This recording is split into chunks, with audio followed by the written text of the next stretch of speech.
Sekarang kita kembali diperlihatkan dengan Xiao Yan yang pada saat ini berada di pelelangan surgawi, lalu pelelangan pun dimulai dengan harga pertama yang merupakan sepasang baju besi, bersamaan dengan pengumuman dari sang pelelang pada saat ini terlihat seorang pria kekar yang memperagakan baju tersebut, sosoknya mengenakan gelang berwarna hitam dan dirinya pada saat ini segera menyentuh gelang tersebut. Bersamaan dengan hal itu gelang itu pun seketika langsung menyebar menyelimuti tubuh si pria. Armor ini juga seketika menyesuaikan bentuk dengan bentuk tubuh dari penggunanya. Selain itu yang membuat semua orang terkejut adalah bahwa armor ini benar-benar telah meningkatkan aura dari sosok tersebut. Di sisi lain pelelang pada akhirnya kembali menjelaskan bahwa ini adalah produk dari teknologi Styx kuno yang bernama armor pembunuh dewa. Mendengar hal tersebut pada saat ini Ding Yue yang memperhatikan pun seketika terkejut, sosoknya tanpa sadar berdiri dengan terkejut menatap ke arah sang pelelang, sementara itu Xiao Yan pada saat ini sedikit tersenyum dan lanjut menggoda Ding Yue. Xiao Yan berkata sepertinya informasi dari Ding Yue tidak akurat, ternyata masih ada baju besi pembunuh dewa di dunia ini. Ding Yue pun sedikit mengerutkan keningnya dan bergumam bahwa ini tidak mungkin.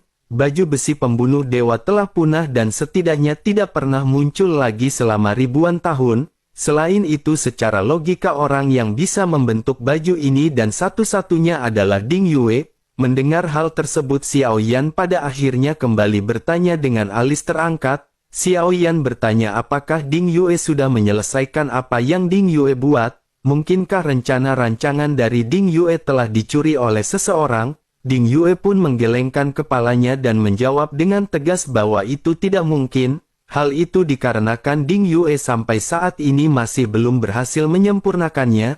Terlebih lagi Ding Yue juga hanya mendapatkan gambar armor pembunuh dewa ini dari kuil kuno. Dirinya telah mengumpulkan semua bahannya tetapi tentu saja Ding Yue masih membutuhkan penelitian dan pengembangan. Xiao Yan pun menganggukkan kepalanya mendengar apa yang baru saja diucapkan oleh Ding Yue. Xiao Yan pada akhirnya bertanya kepada Ding Yue bahwa jika Ding Yue berhasil mendapatkan armor tersebut apakah Ding Yue akan bisa dengan cepat menyempurnakan armor tersebut. Xiao Yan pada saat ini berniat untuk menghabiskan uangnya demi mendapatkan armor tersebut. Dengan 400 juta pil origin Qi di tangannya Xiao Yan tentu saja akan berani bertempur untuk pelelangan. Sementara itu Ding Yue pada saat ini tidak berani mengatakan dirinya akan bisa berhasil 100%. Ding Yue pada akhirnya segera berkata bahwa dirinya sepertinya hanya memiliki persentase sekitar 70 hingga 80%. Namun meskipun begitu jika armor ini dilelang dengan harga mahal sebaiknya Tuan tidak perlu memaksakan diri untuk mendapatkan armor tersebut. Meskipun Ding Yue masih belum bisa membuat armor tersebut setidaknya berikan dirinya waktu hingga dirinya berhasil. Xiao Yan pun menganggukkan kepalanya dan pada saat ini Xiao Yan memiliki kilatan di matanya.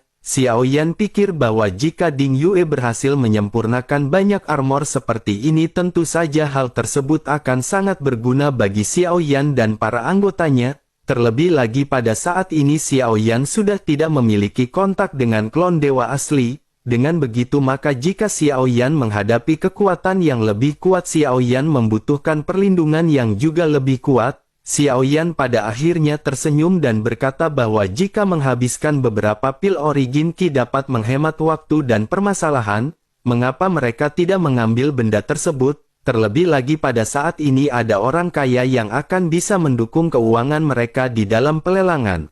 Ding Yue pun sedikit terkejut mendengar apa yang baru saja diucapkan oleh Xiao Yan. Sementara itu di sisi lain si pelelang pada akhirnya membuka harga dengan harga awal 100 juta pil origin Qi. Harga ini tanpa sadar membuat Xiao Yan pada saat ini sedikit terkejut. Sementara itu Ding Yue pada saat ini menganggukkan kepalanya dan mulai bergumam. Ding Yue berkata bahwa armor pembunuh dewa ini telah ditingkatkan secara menyeluruh. Penampilannya juga dapat diubah sesuai dengan si penggunanya.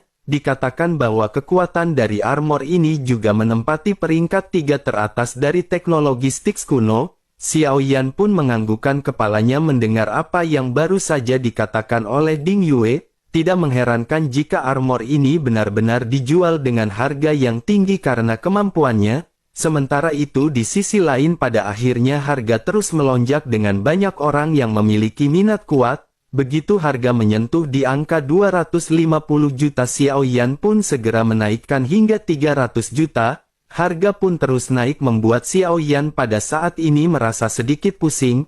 Namun meskipun begitu Xiao Yan pada saat ini tampak tidak ingin kalah. Xiao Yan pun terus menambahkan tawarannya hingga menyentuh ke angka 400 juta. Ini merupakan barang pertama di dalam pelelangan dan harganya benar-benar sudah melewati imajinasi Xiao Yan. Di sisi lain Kulin dan yang lainnya tentu saja menyaksikan pelelangan di antara mereka. Mereka bertiga merupakan pengawas pelelangan dan pada saat ini mereka mengerutkan kening.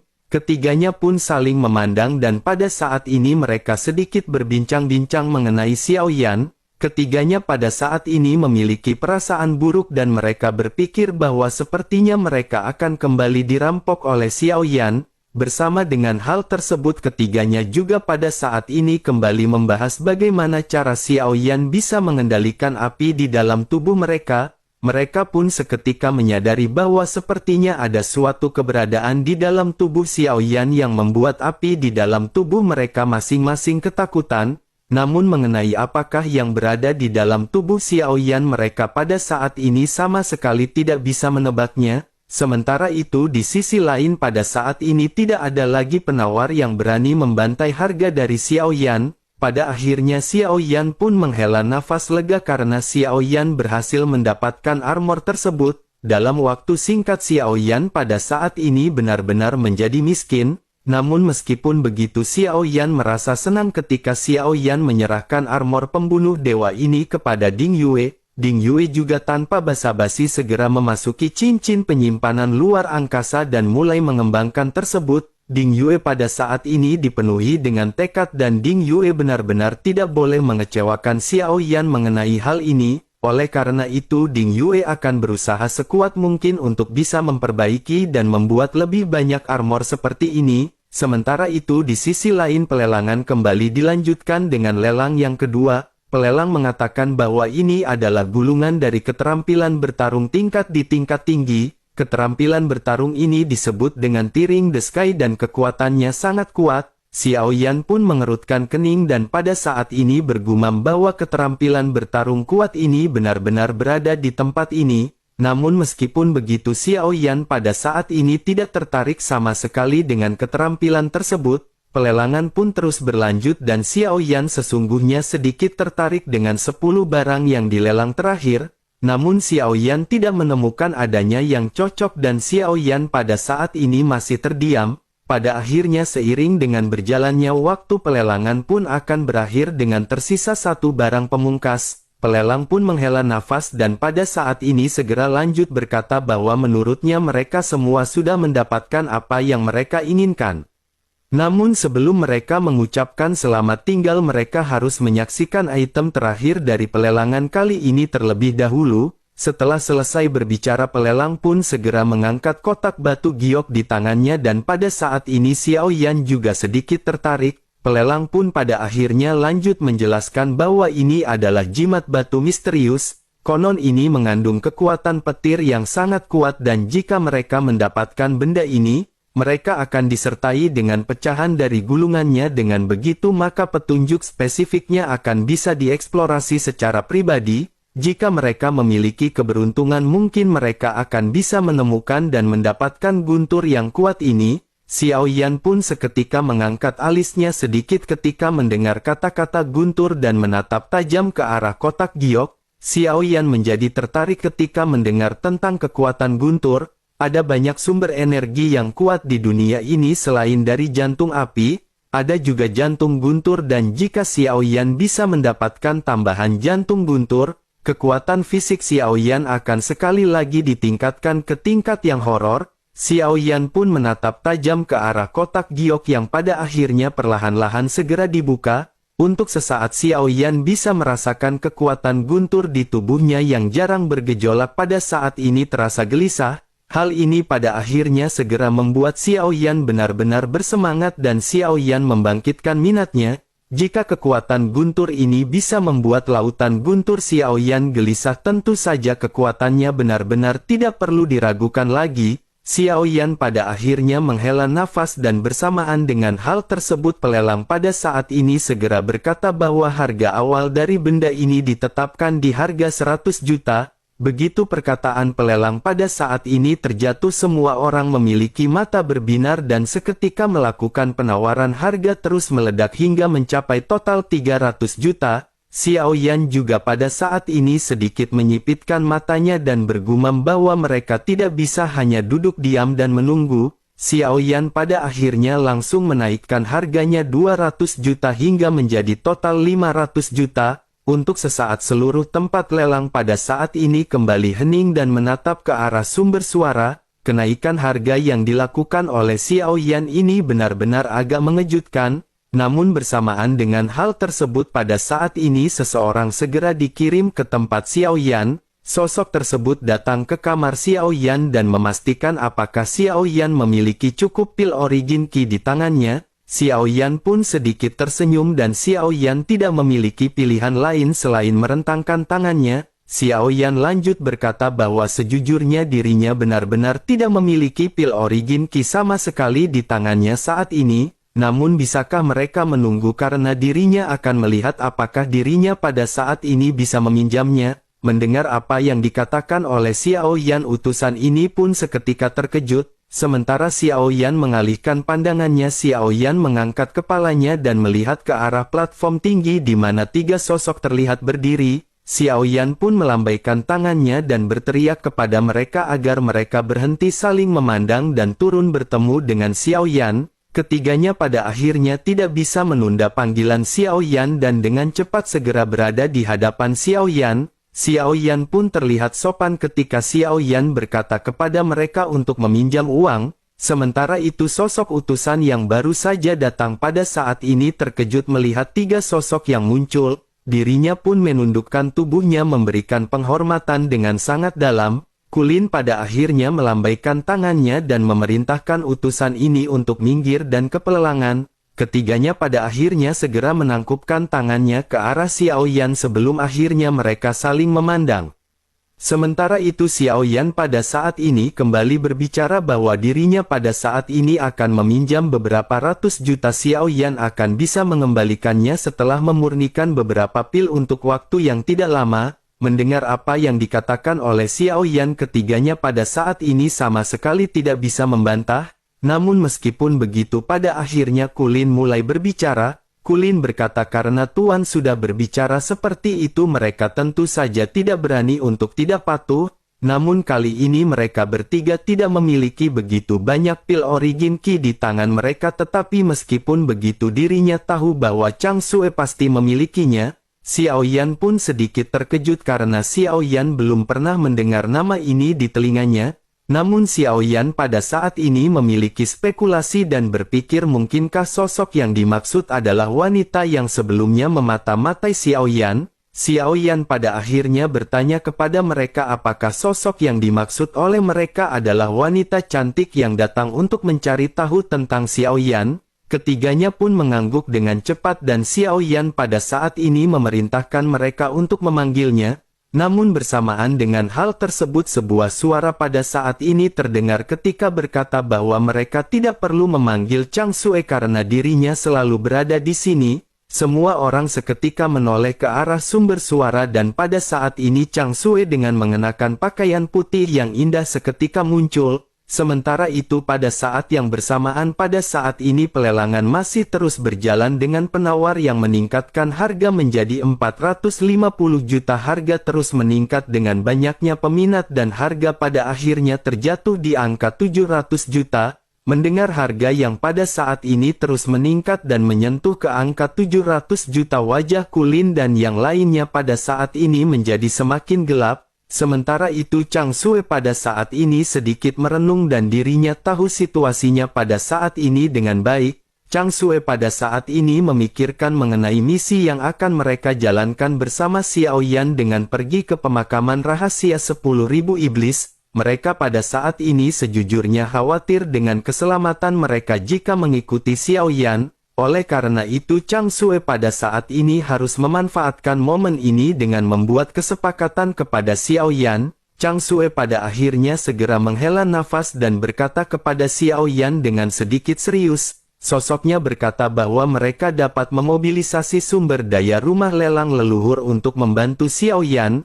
Namun dengan begitu mereka juga pada saat ini berharap Tuan akan memberikan mereka janji. Xiao Yan pun sedikit tersenyum dan berkata bahwa Xiao Yan akan mengembalikan pinjaman ini dalam waktu cepat. Mendengar hal tersebut Chang Sue pun memandang ke arah Xiao Yan dengan lebih serius dan berkata bahwa bukan itu janji yang mereka inginkan. Keempatnya pun seketika menatap ke arah Xiao Yan dengan tatapan serius. Xiao Yan juga pada akhirnya segera menyadari apa yang pada saat ini diinginkan oleh mereka. Xiao Yan pun menghela nafas dan Xiao Yan pada saat ini segera mengutarakan semuanya tanpa menyembunyikan apapun. Xiao Yan berkata bahwa dirinya tidak bisa menjamin apakah api iblis di tubuh mereka bisa bertahan, namun meskipun begitu dirinya bisa melakukan yang terbaik untuk melindungi hidup mereka selama perjalanan ini. Mendengar hal tersebut semua orang pada saat ini sedikit terkejut sementara Chang Sue segera mulai kembali bertanya.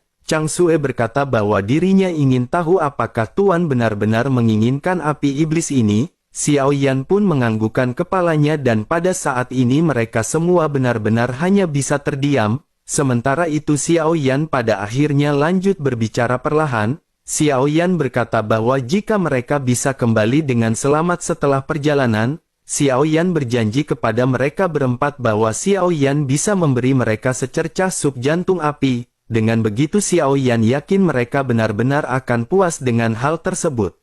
Mendengar apa yang dikatakan oleh Xiao Yan, keempat orang itu berteriak di tengah-tengah keterkejutan secara serempak. Mereka tanpa sadar meneriakkan kata jantung api sambil melotot ke arah Xiao Yan. Sementara itu Xiao Yan hanya mengangguk dengan ringan sebelum akhirnya Xiao Yan segera mengangkat tangannya. Pada saat ini jantung api putih di tangan kiri Xiao Yan melonjak, begitu juga dengan api keabadian di tangan kanan. Tiba-tiba api iblis di dalam tubuh keempatnya pada saat ini mulai bergejolak. Dalam sekejap pada akhirnya mereka mengerti mengapa api iblis di tubuh mereka bereaksi terhadap Xiao Yan. Sementara itu Xiao Yan pada saat ini memandang ke arah keempat sosok tersebut dan kembali mulai menjelaskan. Xiao Yan berkata bahwa api iblis di tubuh mereka juga merupakan jantung api. Tetapi ini bukan jantung api yang utuh dan Xiao Yan membutuhkannya untuk menjadi lengkap. Melihat Xiao Yan yang memegang jantung api di kedua tangannya meskipun mereka tidak tahu apa itu jantung api, mereka tahu bahwa hanya segumpal api iblis yang dapat memberi mereka peningkatan yang begitu kuat. Oleh karena itu dengan melihat api yang lebih kuat di tangan Xiao Yan ini mereka tentu saja menyadari bahwa jika mereka mendapatkan jantung api tersebut, kekuatan mereka benar-benar akan kembali lebih ditingkatkan. Selain itu dengan adanya jantung api ini juga mereka akan menjadi pemilik asli jantung api tersebut. Jantung api ini juga akan terus berkembang seiring dengan berjalannya waktu. Terlebih lagi kekuatan dari jantung api yang telah dibagi ini juga tidak akan melemah dan merugikan Xiao Yan. Ketiganya pada saat ini benar-benar sangat tertarik dengan apa yang baru saja dijanjikan oleh Xiao Yan. Sementara itu di sisi lain Xiao Yan pada saat ini kembali berbicara. Tentu saja jika Xiao Yan mendapatkan jantung 10 api iblis absolut mereka semua akan memiliki pilihan untuk mendapatkan yang mana. Mereka berempat pada saat ini masih tetap terdiam hingga pada akhirnya Chang Sue menjadi orang yang pertama berbicara. Dapat dilihat bahwa tampaknya Chang Sue memiliki bobot paling besar di antara mereka berempat. Chang Sue pada saat ini segera berkata sepertinya mereka tidak memiliki pilihan lain.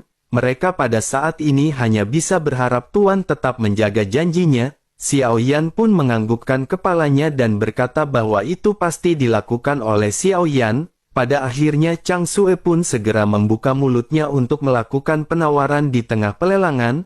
Pada saat ini harga telah menyentuh ke angka 850 juta. Chang Sue pun seketika tanpa banyak cincong lagi segera meningkatkan angkanya menjadi 1 miliar. Semua orang pada saat ini tertegun dan Xiao Yan hanya bisa memandang ke arah Chang Sue dengan keterkejutan. Xiao Yan pada saat ini berpikir mungkinkah bos pemilik rumah lelang ini adalah ayah dari Chang Sue. Sementara itu setelah Chang Sue menaikkan harga dengan gila-gilaan, seluruh rumah lelang pada saat ini benar-benar terdiam. 1 miliar pil origin Qi ini benar-benar sudah merupakan jumlah yang sangat besar. Tidak ada seorang pun yang pada saat ini berani melakukan penawaran dan barang tersebut segera terjatuh ke tangan Chang Sue. Pada akhirnya benda ini pun segera diantarkan ke arah Chang Sue dan Chang Sue tidak membukanya sama sekali dan langsung menyerahkannya kepada Xiao Yan. Xiao Yan pun mengucapkan terima kasih kepada Chang Sue. Chang Sue pun menganggukkan kepalanya dan berkata kepada Xiao Yan sebaiknya Tuan mengkonfirmasinya terlebih dahulu. Xiao Yan pun mengangguk dan Xiao Yan pada saat ini hanya membuka sedikit kotak tersebut. Setelah itu Xiao Yan pun segera memasukkan kotak tersebut ke dalam cincin penyimpanan. Chang Sue pun terkejut melihat Xiao Yan yang pada saat ini sama sekali tidak memeriksa lebih detail mengenai benda tersebut. Dirinya pun segera bertanya kepada Xiao Yan apakah benda ini yang dirinya cari. Xiao Yan hanya tersenyum dan lanjut berkata mari mereka membicarakan hal ini di kemudian hari. Hal yang pertama yang harus mereka bahas pada saat ini adalah mengenai tempat-tempat rahasia 10.000 iblis. Berapa lamakah waktu yang mereka butuhkan sampai tempat rahasia ini terbuka? Chang Sue pun segera menjelaskan bahwa masih ada lebih dari 40 tahun sebelum tempat rahasia tersebut terbuka. Selain itu perjalanan yang harus mereka tempuh setidaknya membutuhkan waktu hingga sekitar 10 tahun. Xiao Yan pun menganggukkan kepalanya dan pada saat ini Xiao Yan kembali bertanya. Xiao Yan bertanya apakah ada orang lain yang menunggu untuk pergi ke tempat rahasia 10.000 iblis ini. Chang Sue pun menganggukkan kepalanya dan berkata bahwa memang ada banyak di antara mereka yang akan pergi ke sana, tetapi mereka semua tidak berani masuk terlalu dalam. Mereka hanya bisa tinggal di tepi terluar dari pemakaman rahasia 10.000 iblis. Meskipun tempat itu memiliki sumber daya origin Qi terkaya bahkan setelah selama bertahun-tahun yang tidak terhitung jumlahnya, tempat tersebut benar-benar memiliki energi yang sangat misterius yang membuat mereka takut. Apa yang membuat mereka takut sejujurnya agak aneh karena setelah mereka memasuki tempat ini, jika mereka berada di pinggiran mereka tidak akan bisa merasakan apa-apa. Namun begitu mereka masuk lebih dalam api iblis di tubuh mereka akan mulai bergerak seperti apa yang dilakukan oleh Tuan Xiao Yan. Selain itu juga dikatakan bahwa ada beberapa iblis besar yang bersembunyi di dalam tempat tersebut. Iblis-iblis ini juga semuanya terobsesi oleh api iblis. Beberapa dogat juga telah mempertaruhkan nyawa mereka untuk menerobos masuk tetapi pada akhirnya mereka semua tidak pernah kembali. Selain itu meskipun daerah pinggiran dianggap aman tetapi itu tidak sepenuhnya aman, masih akan ada orang yang bisa dikendalikan oleh api iblis dan mereka benar-benar dijadikan boneka. Tidak ada metode yang bisa mereka lakukan untuk menyelamatkan orang-orang yang telah dikendalikan. Xiao Yan pun menganggukkan kepalanya karena Xiao Yan telah memahami mengenai hal tersebut. Xiao Yan telah menyaksikan sendiri ketika banyak orang yang benar-benar dirubah menjadi boneka dan dikendalikan oleh api iblis. Xiao Yan pun mengerutkan kening dan Xiao Yan sejujurnya pada saat ini tidak takut mengenai hal tersebut sama sekali. Hal yang membuat Xiao Yan takut pada saat ini adalah mengenai sesosok yang berada di tingkat keabadian yang masih belum diketahui mati atau hidupnya. Namun meskipun begitu Xiao Yan pada saat ini sama sekali tidak berniat mundur dan Xiao Yan malah memiliki tekad di matanya.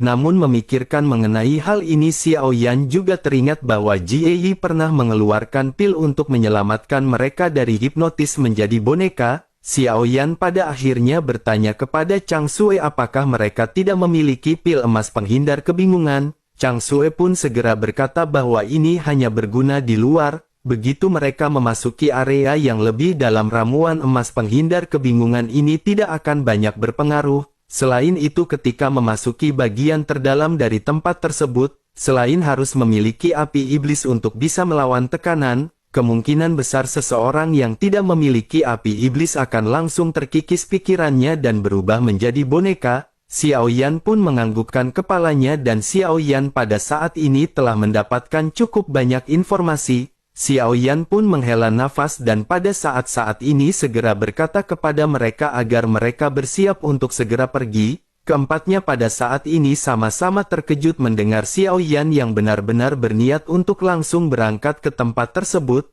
namun mereka pada saat ini tidak bisa menolak permintaan Xiao Yan dan mereka pun segera pergi. Pada akhirnya beberapa hari kemudian 6 sosok ditambah dengan Xiao Yan dan Ding Yue telah bersiap. Pada saat ini Ding Yue tiba-tiba berbicara kepada Xiao Yan.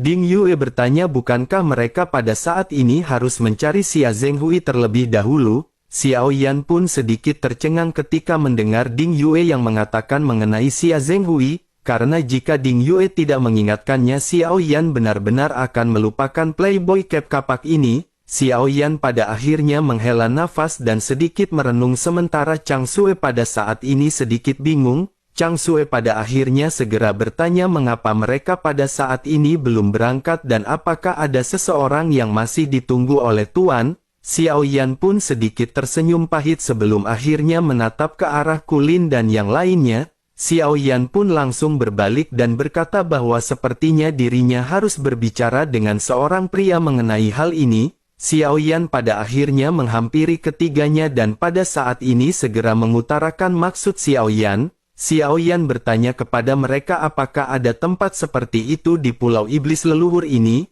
Ketiganya pun saling memandang dipenuhi dengan keterkejutan dan tidak tahu apa yang dimaksud oleh Xiao Yan. Kulin pada akhirnya memandang ke arah Xiao Yan dengan penuh tanda tanya dan bertanya tempat seperti apa yang dimaksud oleh Tuan. Xiao Yan pun hanya bisa menghela nafas dan memutuskan untuk menggunakan kata yang lebih lugas. Xiao Yan pun segera berkata bahwa Xiao Yan menanyakan mengenai tempat di mana wanita berjualan.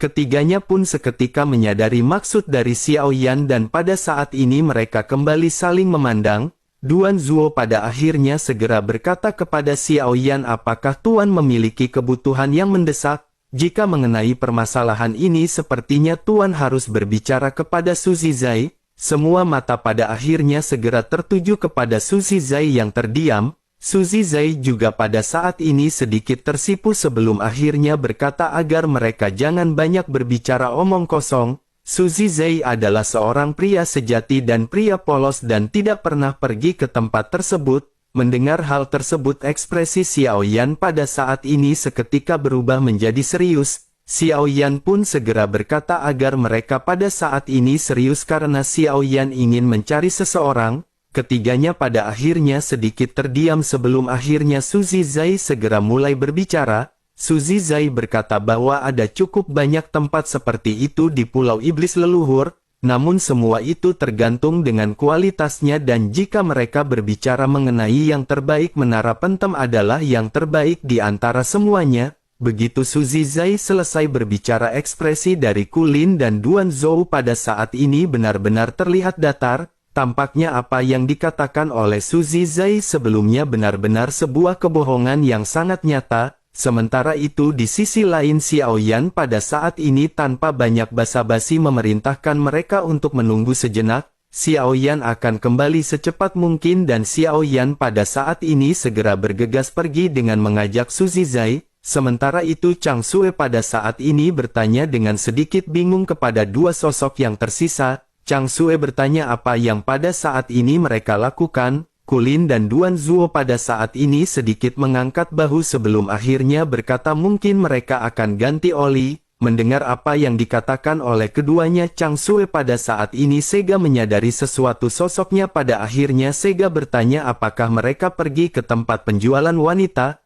Keduanya pada saat ini hanya bisa terdiam namun tidak lama setelah itu sosok Xiao Yan dan Su Zizai segera terlihat datang dari kejauhan.